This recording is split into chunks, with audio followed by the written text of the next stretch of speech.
Hello, welcome to this week's episode. Today we're prepping for Hurricane Ian. Yesterday Albert and I put out another anchor, so we've got 2 anchors out totaling 175 pounds. So that should be able to hold us, God willing. Albert and I, we tied down, we put some lines going over the top, the hard top, to tie down the solar panels. Also the solar panels over the back, over the dinghy, we tied those down.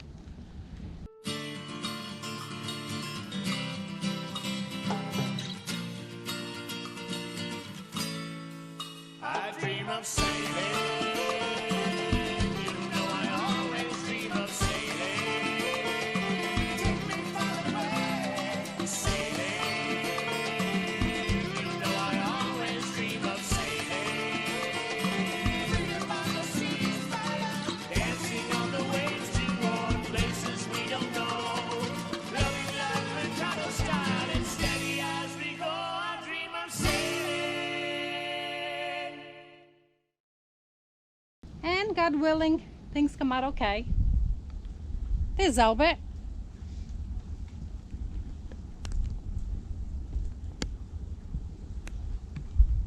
So we've prepared for the worst and hoped for the best.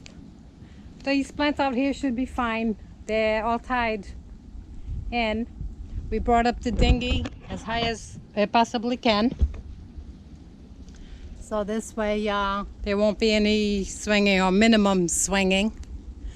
But most of our neighbors have left. But where they went to, out of key, there isn't room for everybody that's out here on Anchorage. So there's only a couple of small boats out here with us. The mooring field, they don't guarantee it that'll hold over, I believe, 45-50 miles per hour winds. And a few of the mooring balls have drifted away. They're not holding, they're not guaranteeing them. So we couldn't even get in there if we wanted to.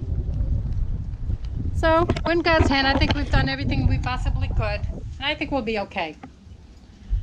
Let's see. Anyway, we are faced with a scary situation. This Hurricane Ian is to become a Category 4 before landfall. And it looks like it's going to be coming in right around us.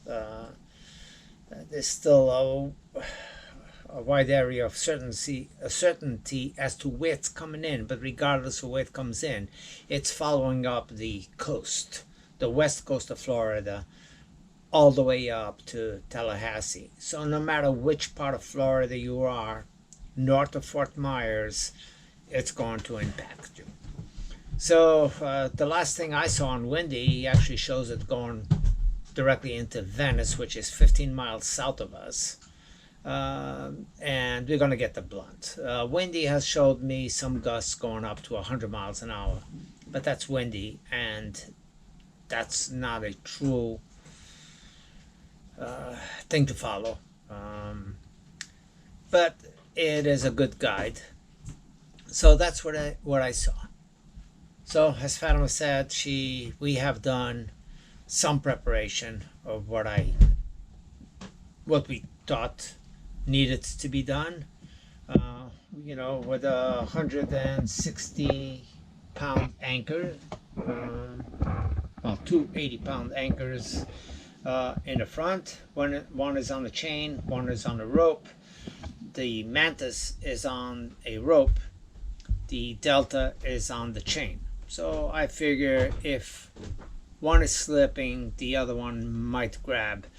The good thing is that our surroundings, it's a good anchorage base. It's a muddy, heavy clay on the bottom, so the anchor does sink pretty well and becomes extremely heavy to pull up. So that's a plus. But we've never dealt with anything like this. We've seen 50 some miles an hour, 50 miles an hour winds, and that was scary. We were on edge. This is could be double its speed.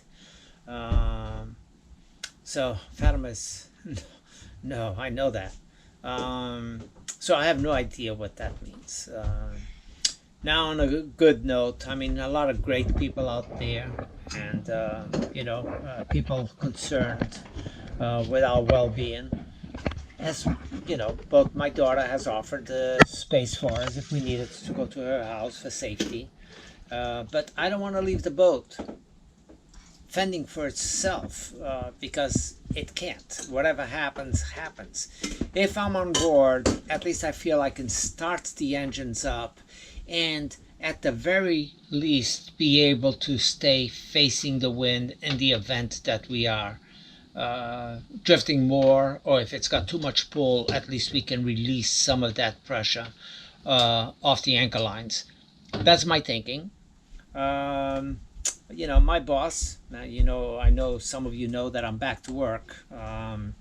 My boss sent a nice message that he was really concerned and offered me to stay at his son's house, or who will be spending this time at his house with him and the family. Offered me a place at the son's house that we could stay at, and if I didn't want to do that, and if I wanted to stay at the office, at our office, which is way inland, that we were all also welcome to stay there. So it's a good feeling knowing that people do care.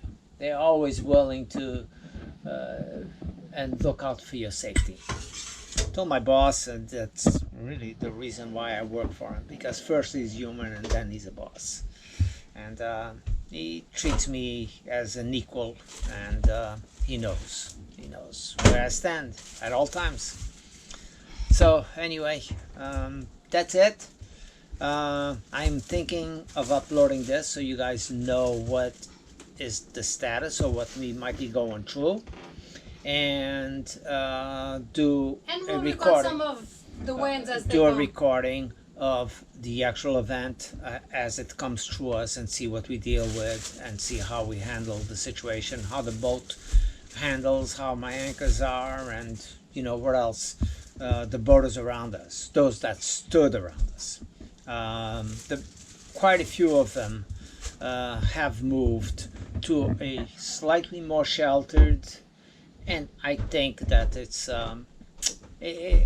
almost the same situation. There is really no real alcove over here, but moved to what they thought would be a more A safer anchorage. a safer anchorage, and I'm not sure about that. I mean, I know the base over here. I don't know the base where they moved to. It could be a sandier base, which can break loose a lot easier than the mud clay that we are sitting on. And it's shallow all around them. So if they drift just a little bit, they're going to be on, on land. Going there, the boats that did go there, at least two of them were kind of stranded in a sandbar and needed the assistance of sea tow to get them out of there, and so they could get on the way again to where their intention was to go. Now, I don't know the area that well, but I know I've gone through that area a couple of times with the dinghy. But even going through with the dinghy, which doesn't have the draft that I have on a 4.5 feet draft, or a lot of these sailboats, I veered just a little bit from the marker and I hit bottom with the prop. So it's a very tight area that you really need to know the waters to be able to go in there. Half of these guys, I mean, they lived over here in Sarasota all their lives. They've been on boats for 5-10 years, and they still hit bottom in those areas. So we're new to this. so I figured that we're pretty good over here. I know it's a little bit wider open area than where they went to. But you know, the way I see it, in the wind direction, you know, some of it will, the buildings and the inside and outside of us will take some of that force, will break it somewhat. Will there be still some heavy gusts? Yeah, without a doubt. But hopefully that we hold, and the boats that are around us hold. And that's usually sometimes more of a concern than ours. Ours has big anchorage. Some of these boats have small anchors. But the good news is that some of them have been here for a long period of time and have not gone anywhere. But, you know, there's a couple that have drifted in the past, and, you know, those are concerned that they don't come into us. Because the way we are right now, I would not be able to pick up anchor and move out of the way. So all we can do, and that's another reason being here, is maybe going out today and toss some fenders out that will absorb some of the impact if they come towards us. If they're coming straight on our bow, I mean, nothing we can do there, because you know, there's no place to put a fender or a bumper anywhere. But if they're coming alongside, broadside of us, we can take some protection. So this is our life. I mean, it's a life we chose, and everything we own is right here. That's why we don't want to abandon ship and take our chances. And so, yeah, you know, that's all I can do. That's all I can do is right now hope for the best. Well, guys, thank you for watching. Don't forget to give us a thumbs up and subscribe if you're not subscribed yet. And hopefully we'll see you guys on the other side, so we'll bring you up to date. Thank you. Bye.